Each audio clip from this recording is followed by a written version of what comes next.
Hello, everyone, and welcome back to Beyond the Pain Heart and Home Healing After Loss. This is a super special episode because this episode is my 1 year anniversary of this podcast. And I can't even believe that it's already been an entire year since I've been doing this. I decided to start this podcast 2 years after my daughter was stillborn, in honor of her, but also in honor of, just all of the life that I have been through since her death, since my husband's health decline, and just all of the dark, dark times that we've been through.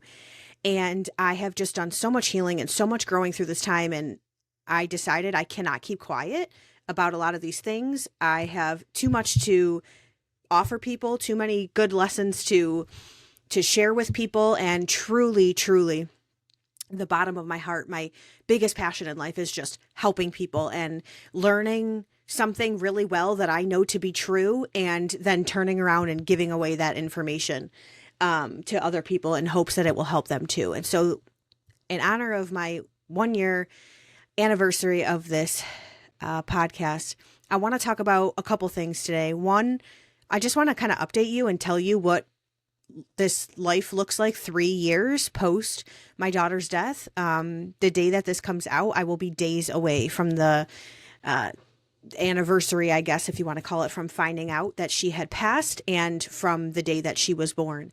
And so I want to kind of just give you a little bit of an update of what life looks like, what life could look like 3 years out. And then I want to talk about some of the biggest lessons that I have learned through this time. Things that I feel like if I could shout into a megaphone from the rooftops, I would, because these are just super important things. And so here we are, 3 years, almost to the day, 3 years later after my daughter's death. And honestly, when I think back to the time right after she had died, it is filled with just such a heavy, heavy, heavy feeling. And sometimes when I think about it, it makes me really sad because, for obvious reasons, it was all about her death. The things that were taken from us, the life that we never got to live with her, all of these things.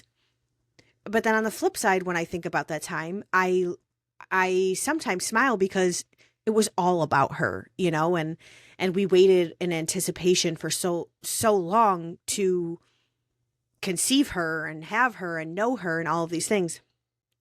So part of me looks back at that time with a smile because it was all about her. And when you love someone so much, you're all you want to do is, spoil them, talk about them, bless them, like all of these things. And that's what that time was about. And fast forward to today, the difference between days after we found out, well, oh my gosh, there's so many differences, but the biggest difference from those early on moments to the way that I'm living my life today, of course, you can't, what's the word I'm looking for? You can't substitute all of the things that we have been through, my husband and I together. Shortly after her death, my husband, who had a pre-existing condition, suffered, his illness just spiraled out of control. And so just being at his bedside, watching him literally just lose a ton of weight and basically fighting for his life at one point, like that was insane. The amount of trauma and the amount of traumatic events that happened from that is unreal. And so, but where I am today, 3 years later, might not look like what everyone's 3 years later after their loss will look like, because I made a choice very, very early on after I lost her that I did not want to feel this deep of pain and live in this horrible, horrible state forever. And so the first thing that I did was I turned to social media, and that's kind of how I grew my platform and my following. And I literally was just doing it as a way to just kind of document my feelings and my thoughts, and honestly, just to kind of update people who actually really knew me I have a big community of people, especially, from church, and I have big families. And so I kind of started using it as a way to just share with people how I was feeling that day. People who knew me. And then I started to, turn my attention towards my home, and I started decluttering my home and just pouring my heart out into something, because I didn't go back to work, pouring my heart into creating a space in my home that I felt like, I just had to put my hand towards something. Instead of just sitting around and be sad, I'm like, I have to do something. So I flipped my whole home upside down and did all these DIY projects and all these things, started documenting it, and hey, grew a crazy, huge following. But it wasn't until I realized after that I grew that following, it was kind of like the biggest dopamine hit I had ever had of, getting thousands and thousands of people following me and watching me, that I realized what I'm doing right now, I'm not really healing myself. I'm kind of just distracting myself from this really, really deep pain.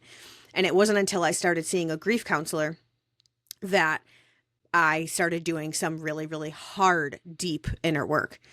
And from that time, I had decided like that I did not want to, because there were some days where I was like, I'm always going to feel this sad. Like I will never feel happiness again. I will never feel joy or laugh again, because nothing was as good as her. Nothing was as good as finding out that I was pregnant. Nothing was as good as finding out that it was a girl and deciding on her name and, picturing her growing up and raising her. Like in my head, nothing was going to be as good as that again. And I just remember thinking like, oh my gosh, I cannot imagine living my entire life like this now. How can I go on my entire life just always comparing things to this joy that she brought me and then always being disappointed? And I decided I just didn't want that for myself. And so through some really, really deep, hard inner self-work, I've been able to find healing. And it doesn't mean that all of my problems are going away or I never feel sad. Like I still have big, big moments of grief 3 years into this. I have moments where they're not as often as they used to be. Time doesn't heal all wounds, but it certainly gives you space to do other things in your life other than just sit and think about your loss and the person that you lost and all of these things. And so I hate the expression time heals all wound, because it's not time in and of itself. It's what you choose to do with that time. And so there are still times where I have to go sit up in the nursery and sometimes I don't do it on purpose, but I get worked up to a point of like hyperventilating, just tears, and just the thought of never seeing her again, the thought of never holding her again. These thoughts still come in. I still have these thoughts. But the difference now is I know how to care for myself during these times, where in the beginning I just felt like, well, this is my life now. I'm just miserable and I'm just at the whim of whenever my feelings show up. But now it's different, because I have learned that I can, one, anticipate these moments when they're coming. I can feel them boiling up. So I can take the time to acknowledge them. I can take the time to say, I have to address these feelings that are bubbling up, because if I don't, I'm going to explode. But these are choices that I have to make. And so 3 years into it may look a lot different for me than it would some other people on this same journey or on any type of loss journey or who are dealing with grief. Because if you haven't decided, I cannot stay stuck in this pain forever. I cannot live with this dissatisfaction every single day of my life because this person isn't here anymore. Like if you haven't decided that you don't want that kind of life, you might still be feeling the same way 3 years later that you did a year after, a couple months after, whatever it is. And so I still find different wounds that need healing. When my niece was born about a year ago, that healed a part of me. That healed a part of my broken heart when a perfectly healthy baby girl in my bloodline was born. That healed a part of me. finding out that I was pregnant this time around, that healed a small part of me. There's so many things that have happened that have healed a small part of me. My husband making it through the hospital, all of these things, it heals small parts of you. And to be honest, I don't know if I can ever say, I'll always have room for healing, or I'll be fully healed one day. Like I'm still on this journey. I'm still taking it day by day. Week by week, month by month, depending. Sometimes it's one moment at a time. And so I don't like making blanket statements like, oh, well, I'll always this. It's like, because we don't know. I never thought I would be in the place that I am today 3 years ago. I never thought I could feel like this again, that I could have hope and find joy and find peace in every single day life. But they were all choices that I had to make. It was all a result of the hard work that I had to put in. And if you decide that you want to feel like that again, it is totally possible. And I'm throwing out some of these lessons that I talked about that I have learned in little tidbits here. And I'll get to those for sure. But all that to say, I still have moments, with this birth coming up. It's right around the corner. We're less than 2 months out from me birthing this baby. We've been through birthing classes and just talking, baby showers, and all of these things bring up past memories of my first daughter who never got to live earthside. And so you deal with these things. They don't necessarily go away. You learn. If you choose to learn, you can learn how to care for your heart and care for your physical and mental and emotional state through these things. And you learn how your body responds to them if you choose. And you put into practice, if you choose, how to navigate these things rather than just being a complete victim to the waves of grief and the pain of grief. And so that is where I am at 3 years later.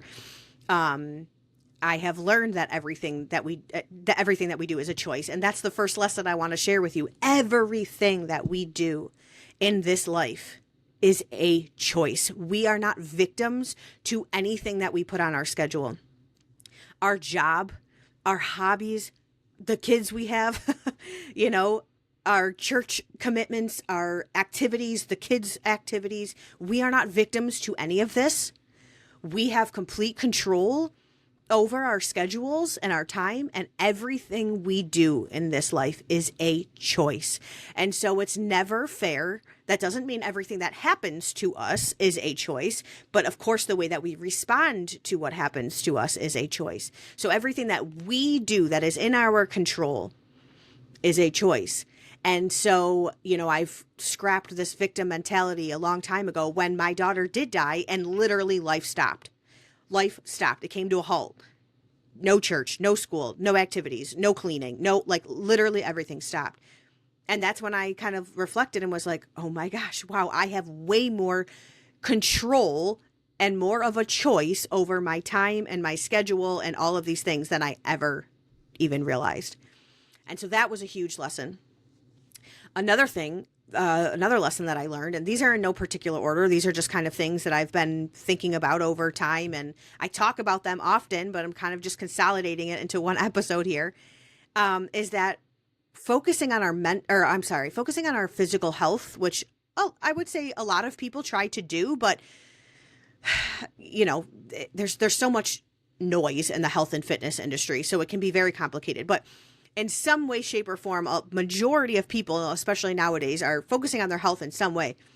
But focusing on your physical health means absolutely nothing if you are ignoring your mental and emotional health, because they're totally intertwined. They are totally intertwined. And again, I've talked about this before. My husband's physical health was spiraling out of control. He's 6 foot tall. He was down to 117 pounds.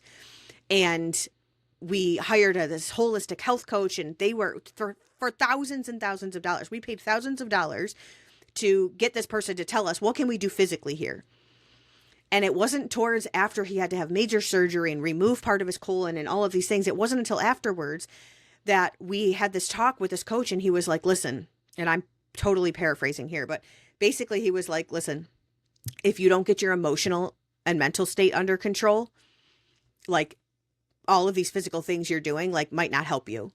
And it wasn't until that day that, Rick and I had decided, okay, like no more suppressing, because, my husband suppressed a lot of feelings and he didn't like fully address the problem like I did when our daughter had passed. And so anyways, focusing on physical health means nothing. Not nothing, but it's not everything. Our mental and emotional health have a lot to do with our overall wellness.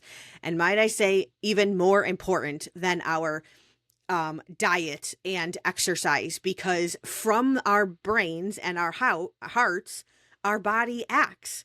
And so we can do all the physical things, but if it's a chore and it's not coming from the right place, or it's not a habit that's developed, eventually those things will fade. And so we have to get our mind right and we have to get our heart right, because out of, from our brains and from our hearts, our bodies act. And so that's why we cannot ignore our mental and emotional health. And the next lesson tied to that is our health is worth the investment. Every penny, of course, putting it towards the right thing. You have to figure out what the right thing is. We're not just, it's silly to just throw money at random things here and there if we haven't really, really figured out the problem. And that's become a huge part of our goal and our, health goals and our path to overall wellness is figuring out the root cause of what is going on, not just throwing Band-Aids on our symptoms, not just, throwing medication in our mouths just because it helps with this or that. And I'm not knocking medication completely. I'm just saying the point is to find the root cause. And when we find the root cause, whatever it takes to fix the root cause, to better our health mentally, emotionally, and physically, it is worth the investment. It is worth putting at the top of your priority list of things that need to get paid for this month or this year or whatever it is. Rick and I have spent a lot of money on health related things. Now we're at a place where we're kind of maintaining a little bit, but number one priority, like one thing that he knows I am not willing to budge on financially, is something that is bettering our health and wellness. And that goes for us and the kids. We see an out-of-pocket doctor, at a wellness center. We buy supplements and we do these things where the finances, which is funny because whatever, I won't get into finances right now, but they're not always there on paper. Let's put it that way. But when we are faithful in doing what we should be doing, which is taking care of our loved ones and taking care of our health so that we can thrive, so that we can turn around and take care of the people that we love and do these good things in life and spread the message of hope and joy and peace. Like, that is what I feel so deeply called to do. And if I'm sick and I'm not taking care of myself and I'm mentally unstable, what good am I to anybody else? What good am I to my kids and my husband and my loved ones? And so health is worth all of this investment. And another lesson, again, on the same, topic, is nobody will care about your health more than you will, not even your doctor. You have to take charge of your overall physical, mental, and emotional health. Nobody is going to care about it as much as you. I was going to say maybe not even your spouse, but sometimes that's not true, because at one point I had to care about it way more than my husband, but that's because he literally wasn't mentally there to care for anything about himself. And that's okay. And in times where, I love the saying, I think it's Matt Chandler says it all the time, where the ideal is lacking, grace always abounds. And so when your husband or your loved one or the person that you are caring for isn't always there, there is grace and times for you to pick up your, advocate hat and care about that person's health more than they do, because they literally can't care about it.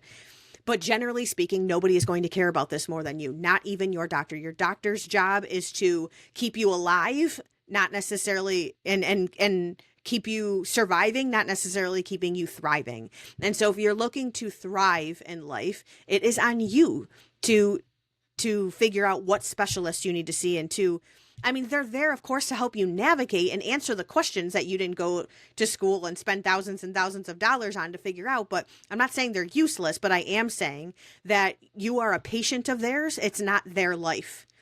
You know what I'm saying? This is your life, and nobody is going to care about your health as much as you. So that was a huge lesson that I learned, because we went into a lot of things, specifically Rick's sickness, where I was like, kind of put all of my trust in these doctors and this coach and whatever. And yes, they helped us tremendously. And I'm thankful for the medical field, and I'm thankful for the holistic coaches. I have great, great gratitude for both sides of the coin. But it wasn't until it was me and I'm not trying to pat myself on the back. I'm trying to give you an example of how you have to take charge. It wasn't until I started asking the questions, taking the notes, finding the specialist, calling and doing, you know what I'm saying? I had to take this responsibility on for myself. And that is when we started to see a difference and turn a corner. And now my husband and I are in better health than ever. I mean, I'm 7.5 months pregnant, so I'm doing the best that I can, but we got healthy enough. Let's put it this way. We tried getting pregnant for 6 years and were unsuccessful. Well, we were finally successful after about 5 or 6 years. After we started getting really healthy, it took us a couple months. Now, do I know for sure that that's exactly what it is? Not really, but I mean, come on. So that's mostly what I have to say about health and wellness. But on the same note of mental health and emotional health, a huge lesson. And this changed everything for me, especially in the beginning. I would say this was my first step towards healing. So if you remember nothing else, remember this. Gratitude can literally turn your life around. When you are in your deepest, darkest moments, if you have nothing else left to give, nothing else left to say, nothing else left to feel, gratitude can literally turn your life around. And it starts in the most simple ways. I remember going out of my house, literally leaving my house for the first couple times. And I think this excluded doctor's appointments. I don't know. I remember going to the grocery store for the first time. I was with my mom after my daughter had died. And I remember thinking this is so pointless. Why do I care about food right now? Why do I care about grocery shopping? Why do I care about anything? Right. But so shortly after I started slowly started reintegrating in real life. And it wasn't even really all of my old activities or anything like that. It was just literally just stepping outside my door. I remember trying to just find just the smallest things. And I don't want to make light of, there were a lot of big things that I had to be thankful for. I didn't have to think about cooking a meal for months after our daughter died. I did not have to think about cooking. I didn't have to think about cleaning my house, although I liked doing some of that sometimes. But I didn't have to think about it. I didn't have to think about, how am I going to stop my milk from coming in? My mother helped me with that. I didn't have to feel these big feelings on my own, because my mother, my sister, my husband, my family was there by my side. And so I had a lot of big things to be thankful for, don't get me wrong. But it was in the little moments where gratitude started to turn my life around. It was, wow, this parking spot, I'm so grateful that I got this parking spot, or the extra delicious Starbucks that my whoever brought me that day. Just starting with those things. It sounds so silly, but starting with the gratitude towards the small things, then started my eyes could be opened again to how blessed I really was, even though this horrible thing had happened. And I'm not making light of the loss that we have suffered, or, the dark times that we have gone through. If you're listening and you haven't necessarily lost a loved one or a child, but you've gone through dark times or health issues or whatever it is, I'm not making light of those things. Those things don't just automatically become not horrible because, we have something to be thankful for. They are horrible and they're devastating and they're terrible. But when we start telling our brains that we have something to be thankful for. Even just give me something small. Start with the small things. Something switches in our brain that goes, hey, you're right. This isn't the end of the world. There is a little bit of hope. You start to see that little bit of hope and that little bit of glimmer and that little bit of light at the end of the tunnel. And sometimes it starts out as this teeny tiny little ray. But the more that we feed the gratitude, the more our brains start to release all of these happy hormones, and we start to feel joy again, and we start to feel hope again, and we start to find peace in our hearts. But we have to be the ones who initiate the gratitude first. And I'm telling you, even the smallest amount of gratitude can literally turn your life around. And in the moments where I feel overwhelmed or stressed or just at my end, I remind myself, what do you have to be thankful for? Start finding it now, or you will spiral out of control, because I know this about myself.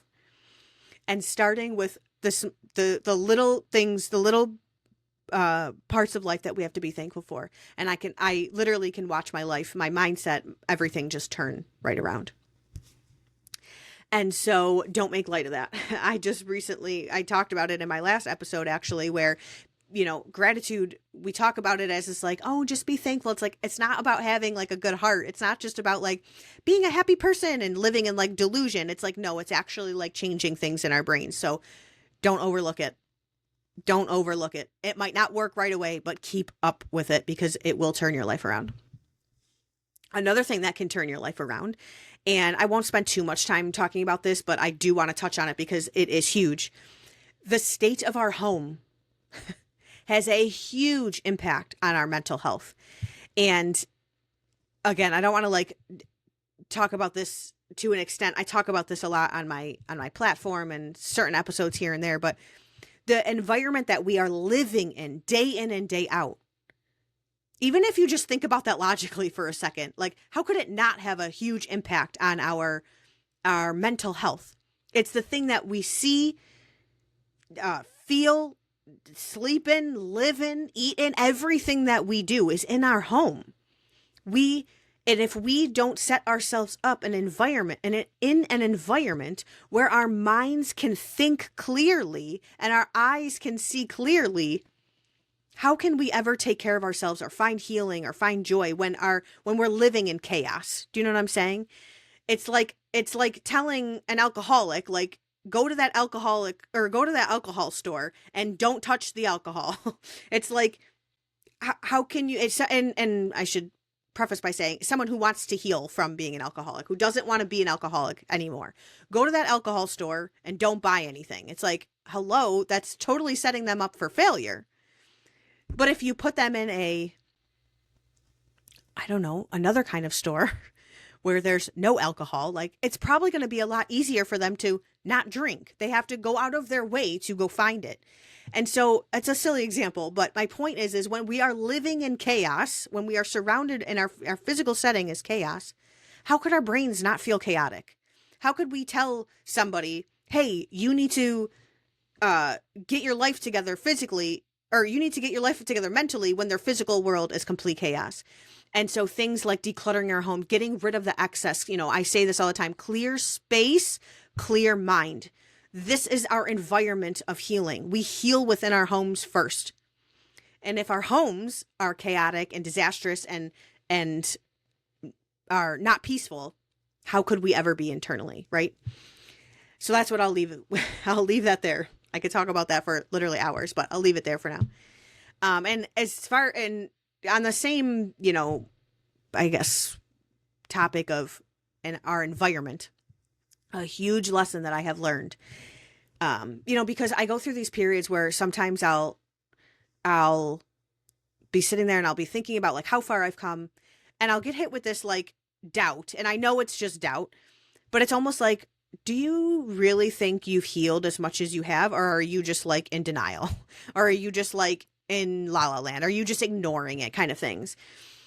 And I know it's just doubt, and it's sometimes the devil trying to like attack my thoughts and keep me from doubting what I'm doing and putting this message of hope and peace and joy out there. But my point is we can create our own mental and emotional environment / state. if we want to create a place mentally speaking, well, I guess, and physically, but mostly mentally, if we want to create a place in our minds of safety and wholeness and gratitude and all these things, like, we can create it. But on the flip side of that, if we want to create an atmosphere in our minds and our brains of fear and panic and anxiety, we can also create that. And I will give you an example. Preparing for this birth, there are two different worlds that I am, I have my foot in two different camps here. I am giving birth in a hospital, which is a very obviously medical setting, and they are very medically minded people, and a lot of times they view birth as a quote unquote medical emergency or a medical procedure. Okay, that's what they know. And the reason I'm giving birth at a hospital, because I would love to have a home birth one day, is for obvious reasons. We had an unknown reason, or an unknown stillbirth for unknown reasons with no, I was told it was a fluke. And so God forbid we have to deal with something like that again, or whatever. We are at peace with the fact that we want to be in a hospital at least this time. But then I have this other side, which is more holistically minded and more like, well, birth is a physiological, act, which I truly believe it is. And it was God designed and we were meant to do this and all these. Okay, so these are the two. That's the kind of birth I want to have. I'm just having it at a hospital, if that makes sense. So I'm kind of marrying these two things together. This is a very difficult task to do. I just spoke with a birth educator on my podcast a couple weeks ago, and she said this is a difficult task, but it's not impossible when you prep yourself mentally and physically for it. And so the point I'm trying to make is I went to the doctor's office not long ago, and I basically shared with her, now this is not my doctor that I see often. This is not my doctor who delivered me last time, hopefully not the doctor that's delivering me this time, but it was just a routine checkup. And so I was sharing with her my goals and having a very natural birth. And I told her, I said, because she asked me about epidurals, and I said, listen, I'm not opposed to anything, but I have a very, very deep desire within me to experience birth naturally, like without any medication or without any, interventions. And literally her response to me was, ugh. And I was like, so I left that doctor's appointment feeling like, am I crazy for wanting to do this? And then I don't remember what it was, but then a video came up on my feed and it was about like pain and childbirth and all these things. And all of these things that I had prepped for this supernatural and physiological experience that I was feeling so confident going into this birth. And I've been prepping myself for months and I will continue to do so. Like all of a sudden, I just became very afraid of childbirth again. And I was very afraid of, well, maybe I can't do it. And maybe it's crazy for me to think that I can do this naturally and, without interventions and all these things. And I'm like, the only thing that switched was the things that I had filled my environment with. The things that my doctor said, the video that I watched, the thoughts that I let fester in my head. That's the only thing. So I literally created, I didn't force my doctor to say that. But my point is when I stewed on those things that were being said, I started to create an environment of fear. I started to create my own bubble of fear.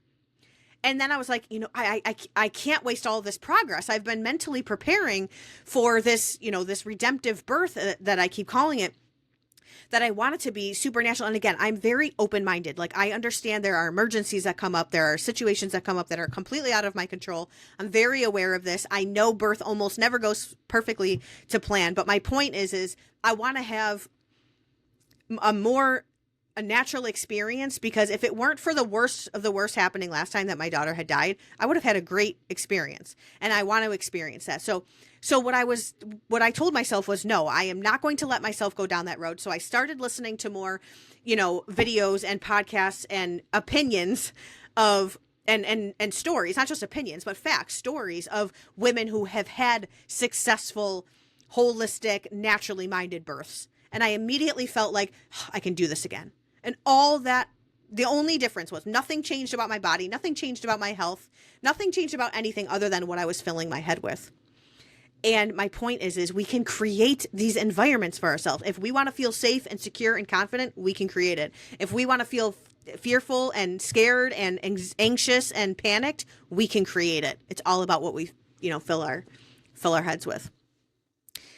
And another thing that I have learned is that no season in life lasts forever, good or bad.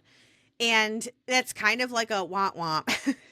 Like, no good thing lasts forever. And I don't know if I truly believe that, but I do believe that there are big seasons of life.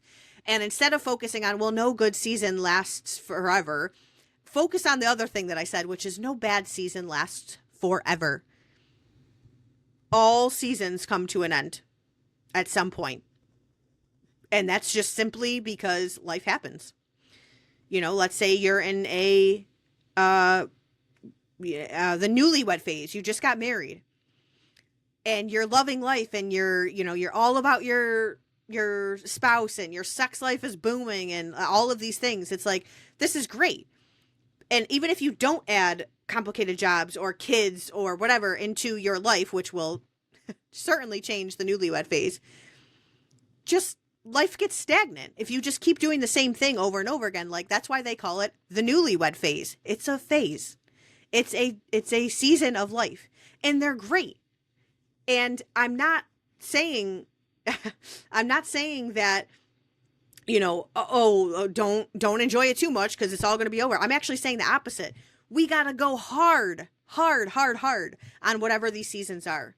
When the joy is high, you got to ride that thing like the biggest roller coaster you've ever ridden, because unfortunately we will hit lows. We will hit those hard times. Those hard seasons will come. But the good thing is that we will go back up.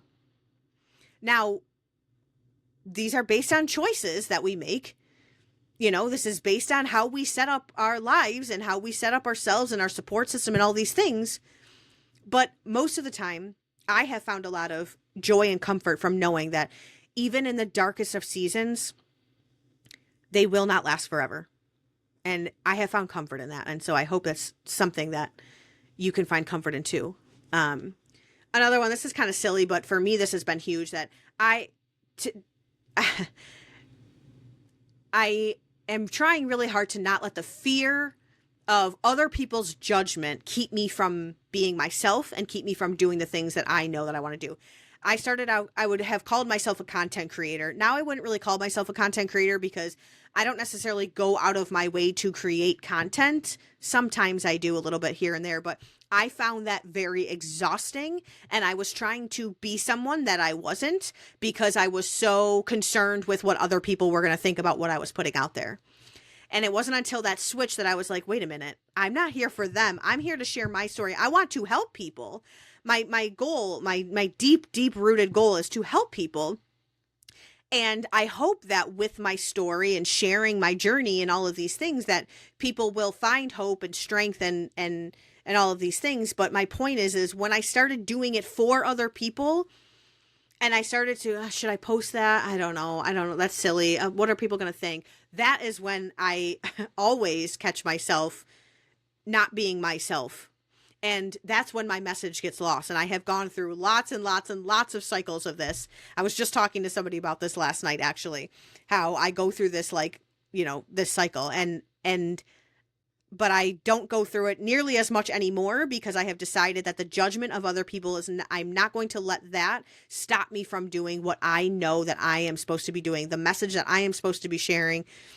And that's a big one to wrap our head around because, it's kind of like the Let Them theory by Mel Robbins. I've read that book. I agree with it. I'm going to say maybe 85 to 90%. There are some things in there that I'm like, yeah, there's an exception to that. There's an exception to that, that kind of thing. But the Let Them theory, you want to not like what I'm putting out there, I'm going to let you not like it. That doesn't mean I'm going to stop doing what I'm doing. And so another lesson that I have learned is that, on the topic of other people, a lot of relationships, when think about when you're in high school, these people feel like these are the people I'm going to know for the rest of my life, like our 14-year-old, now she was probably 12 or 13 when she said this, but she was adamant that this person that she was super close with, like, they were going to go to the same college. And I was like, well, you know, you don't want to make those decisions based on people because you might not know them forever. You know, you might not. I was saying it so nonchalantly. And she got very offended. No, this is going to be my best friend forever. Well, it turns out they're not even really friends anymore. And that's okay, because that's how relationships work. As life changes, as life moves, and we navigate things, relationships change. And so the thing that I have learned is that most relationships, a lot of relationships, I should say, don't last forever in the way that that they once were. And it's not a bad thing. And I think after we suffer a loss and we're going through grief, we expect everybody to be there for us like we thought they were, like they should be, or like we thought they were going to be. And the truth of the reality is, and this isn't anybody's fault other than nobody can perfectly put themselves in your shoes to know what this feels like and what this experience is like. And so people are going to respond in a way that isn't how you are going to want them to respond or hope they would have responded. And unfortunately, that can sever or break or change, simply, doesn't have to be bad, relationships. And when it happens, I don't know about you or anybody else, but it was devastating for me. And I'm not like, meaning it was like, oh my gosh, it like consumed all of my thoughts. And now I just see it as like, this is just what happens when life changes. After high school, we went our separate ways because you married that person and I married this person. You went to that school. I had this, you know, it's like we all do different things, and it's just the same. The more life goes on, and even after loss and with grief, like, we had to prioritize this and you continue to prioritize that, and that's fine. And it led us to these relationships not necessarily being exactly what they once were. And it's okay. It's okay. It's not always a bad thing. And letting go of these things, and this is huge. This is a huge lesson. This is another one of those things where when I'm feeling overwhelmed and I'm feeling like, you know, just at my end, I, one, tell myself, what are you grateful for? And two, I remind myself to let go of control of the things that I literally cannot control. And I put all of my efforts and all of my controls towards the thing that I actually do have control over. And that is where we find our inner peace. Letting go of what we can't control and putting our best efforts towards the things that we can control is where we find our inner peace. And people feel overwhelmed and chaotic and all these things because they are trying so hard to control other people and to control whatever other, it really comes down to other people and outside forces. I had no control. Well, at least I'm told I had no control over what happened to my daughter. However, now that I'm pregnant again and I'm learning about, well, it could have been this and it could have been this and it could have been that, as an ignorant first-time mom, first-time pregnant person, I didn't know any of those things. And so finding out that my daughter had died, I had no control over the circumstance that I was given, the reality of the fact that she was dead. I had no control over that. But what I do have control over this time is taking all of those things that, well, it could have been this, could have been. Okay, now I'm going to do my research. I can't control the complete outcome, but what I can do is say, well, I'm going to check every single thing that I was told that it could have been, and I'm going to do my research, and I'm going to ask all those questions, and I'm going to make sure I'm not doing this, and I'm going to make sure I'm doing this. That is how I find inner peace. That is why I am so peaceful this pregnancy post-loss, is because I know that I'm doing everything in my power that I can possibly do to keep this baby alive. I'm doing everything in my power. And so that no matter what the outcome is, yeah, sure, I might have, if he passes, yeah, I would have a lot of questions and certainly some anger. But my point is right now I can find peace because I can't do anything that's out of my control. And so spending all of my mental and emotional and physical energy, which is depleted, one, because I'm pregnant, and 2, because I am still grieving my daughter. And so I have to give myself more grace. And so when I only have this much to give, I got to put it towards things that matter. I got to put it towards things that will actually make a difference, not towards the things that are out of my control. And that is where I find my inner peace. And another thing is, and this is something that I put in every single area of my life, is that I have learned rushing through whatever we are doing is literally the thief of all of our joy. It is the thief of all of our joy, because it is in the little moments. I used to think people were so like, it was like nauseating to hear people say like, I just find the beauty in like the sink of dishes because it means my family had healthy meals, and oh, the muddy floors. Like, I'm just so thankful my kids have a great, like, I would be like, barf. Like, I hated that. But that's only because in my head, I would think, oh my gosh, like, just, get up and do the dishes, get up and clean the floors. Like, no, how do I explain this? It was always a rush. It was one thing to the next. It was never a slowing down and seeing the dishes and going, yeah, that's the result of a home cooked meal. Now, I used to hate cooking. Now I can go into my kitchen. I love cooking. You want to know why? Because I'm not rushing through it. I took the time to make the menus, to go grocery shopping, and these are all things that I used to hate because it always felt like a chore. It always felt like a task.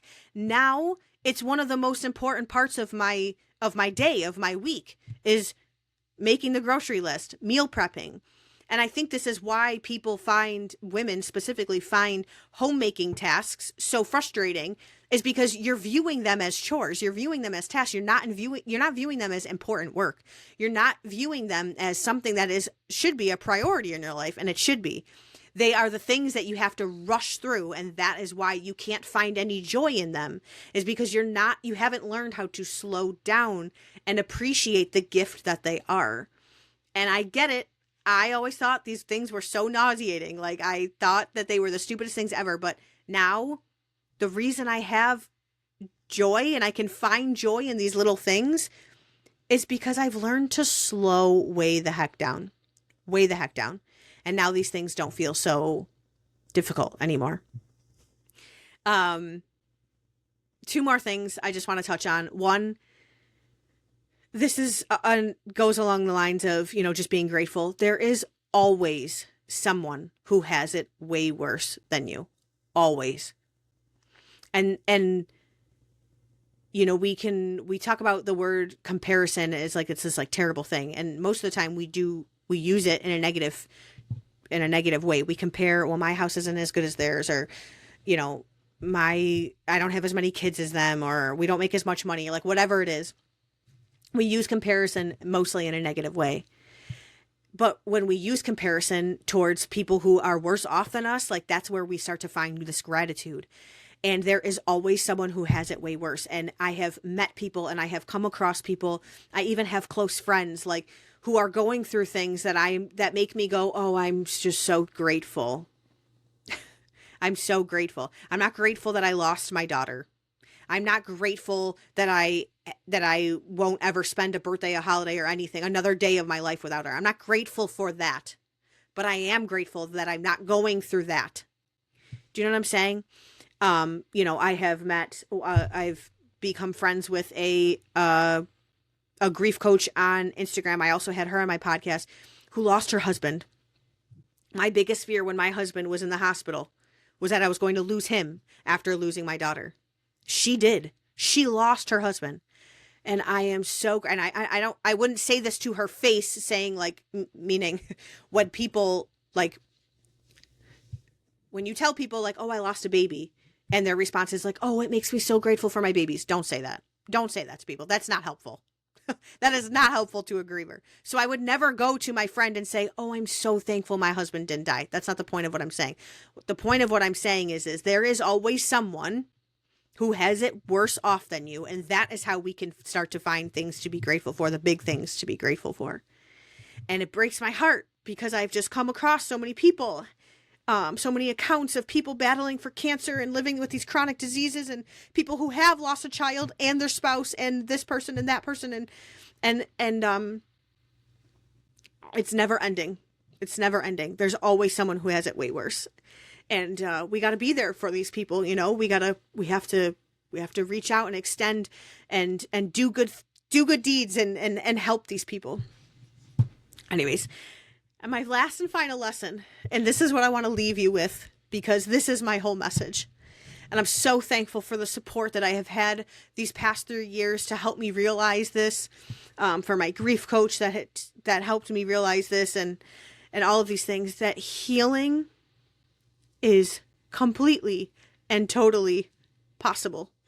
And that feeling of being stuck, and that feeling of I'm never going to see the light of day, or I'm never going to not feel depressed, or I'm never going to be happy again, all of those things are lies. They might feel very true to you right now, and I'm not making light of that. I have felt all of those things. But when we take responsibility for our own situations and not act like victims and decide that I want something different, I don't want to feel this pain anymore, I don't want to live my whole life feeling like this, and we make the choice to better ourselves, and we make the choice to take control of our physical health, our mental health, our emotional state, healing is totally and completely possible. There is hope. There is peace and joy to be had after, whether it's loss or traumatic events or devastating dark times, whatever it is, healing is completely possible. And I know this because I am 3 years out, and there are lots and lots of parts of me that are very much healed that I never saw coming for myself 3 years ago. And so I'm very grateful. I'm a very different person than I was 3 years ago. And the same can be true for you. So that is what I'm going to leave you all here with today. I am so grateful if you have listened to any of my podcast episodes before. I will say that if you do enjoy these episodes, please, it means the world to me to share them, leave a comment, tell other people about it if they've helped you. Like, this is where my passion is. This is where my passion lies. This is what I am working towards growing. You know, a lot of people start podcasts, but they don't keep up with them. And when I started this, I was told by a lot of people like, oh, those are really hard to keep up with. And I've done it, and I'm very proud of that. But my goal here is to help other people. This isn't just to listen to myself talk. So if you have enjoyed these episodes, or any part of this podcast, please, I would really appreciate the share, the likes, the comments, the encouragement, because it all makes a huge difference for me, but it helps me know, hey, I'm doing the right thing, and to continue going on, because like I said, I'm very passionate about this. So anyways, thank you for being here. I'm so blessed by just where I am at this point in my life. And don't forget to subscribe too. So thank you all so much for listening. I can't wait to chat with you all again really soon. Signing off for now, your hope dealer, Emmy Smass.